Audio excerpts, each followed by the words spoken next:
Doctor Manmohan Singh जब तक जिंदा रहे उनकी भरपूर आलोचना की गई, भद्दी से भद्दी टिप्पणियां उन पर की गई, लेकिन उन्होंने कभी अपनी शालीनता नहीं खोई। लेकिन मुझे लगता है कि इन 10 सालों के अंदर डॉक्टर मनमोहन सिंह, राहुल गांधी और सोनिया गांधी की सरकार ने जितना घोटाला किया और जितने पैसे ये स्विस बैंकों में लेके गए वो शायद 200 साल में अंग्रेज भी नहीं ले जा सके। खास करके हम राजनेताओं ने डॉक्टर साहब से बहुत कुछ सीखने जैसा है। इतना सारा हुआ, उन पर एक दाग नहीं लगा। बाथरूम में रेनकोट पहन करके नहाना, ये कला तो डॉक्टर साहब ही जानते हैं और कोई नहीं जानता। अब उनकी मृत्यु के बाद, उनके पंचतत्व में विलीन होने के बाद भी बदस्तूर उनके अपमान का सिलसिला जारी है। सभी राजनीतिक दल इस मामले पर एक दूसरे पर राजनीतिक आरोप प्रत्यारोप का खेल खेल रहे हैं। खबर चली कि केंद्र सरकार ने पूर्व प्रधानमंत्री के अंतिम संस्कार की मंजूरी सरकारी जमीन पर नहीं दी। उनका अंतिम संस्कार निगम बोध घाट पर किया जाएगा और यहीं से शुरू हुआ विवाद का सिलसिला।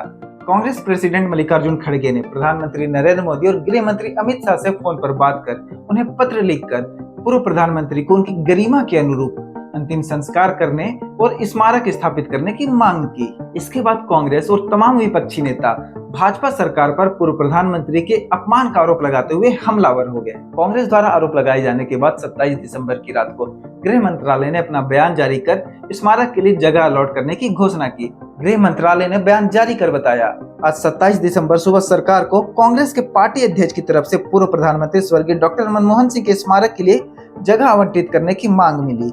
इसके बाद कैबिनेट की बैठक हुई। बैठक के तुरंत बाद गृह मंत्री अमित शाह ने कांग्रेस अध्यक्ष खड़गे और स्वर्गीय डॉक्टर मनमोहन सिंह के परिवार को खबर दी कि सरकार स्मारक के लिए जगह आवंटित करेगी। बयान में आगे बताया गया कि दाह संस्कार और तमाम औपचारिकताएं अभी पूरी की जा सकती हैं। स्मारक के लिए जगह अलॉट करने के लिए ट्रस्ट का गठन किया जाएगा। लेकिन राजनीति में एक बार उठा विवाद इतनी जल्दी थमता नहीं है। इसके बाद तो तमाम बड़े विपक्षी नेता सुप्रिया सिन्हा, पवन खेड़ा, अरविंद केजरीवाल, अखिलेश यादव, तमाम नेताओं ने पोस्ट कर इसे पूर्व प्रधानमंत्री का अपमान बताते हुए भाजपा पर ताबड़तोड़ हमले बोलने शुरू कर दिए। नेता विपक्ष राहुल गांधी ने अपने पोस्ट में लिखा, भारत माता के महान सपूत और सिख समुदाय के पहले प्रधानमंत्री डॉक्टर मनमोहन सिंह जी का अंतिम संस्कार आज निगम बोध घाट पर करवाकर वर्तमान सरकार द्वारा उनका सरासर अपमान किया गया है। एक दशक के लिए वह भारत के प्रधानमंत्री रहे। उनके दौर में देश आर्थिक महाशक्ति बना और उनकी नीतियां आज भी देश के गरीब और पिछड़े वर्गों का सहारा है। आज तक सभी पूर्व प्रधानमंत्री की गरिमा का आदर करते हुए उनके अंतिम संस्कार अधिकृत समाधि स्थलों में किया गया, ताकि हर व्यक्ति बिना किसी असुविधा के अंतिम दर्शन कर श्रद्धांजलि दे पाए। डॉक्टर मनमोहन सिंह हमारे सर्वोच्च और समाधि स्थल के हकदार हैं। सरकार को देश के इस महान पुत्र और उनकी गौरवशाली काम के प्रति आदर दिखाना चाहिए था। दरअसल इन सभी नेताओं का मानना है कि डॉक्टर मनमोहन सिंह पूर्व प्रधानमंत्री थे और पूर्व प्रधानमंत्री की गरिमा के अनुसार उनका अंतिम संस्कार उपयुक्त और उचित जगह पर किया जाना चाहिए था। यहाँ तक तो कांग्रेस भाजपा पर हमलावर थी, लेकिन इसके बाद भाजपा नेताओं ने भी बयान देना शुरू कर दिया और इसके बाद मोर्चा संभाला सोशल मीडिया के योद्धाओं ने।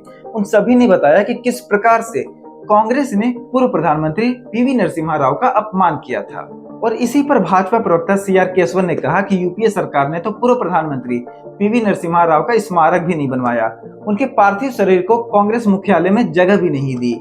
पूर्व प्रधानमंत्री को नरेंद्र मोदी ने भारत रत्न देकर सम्मानित किया है। डॉक्टर मनमोहन सिंह तो निगम बोध घाट पर पंचतत्व में विलीन हो गए, लेकिन उनके नाम पर राजनीति अभी भी जारी है। लेटेस्ट खबरों के लिए वयम भारत के यूट्यूब चैनल को सब्सक्राइब कर लीजिए।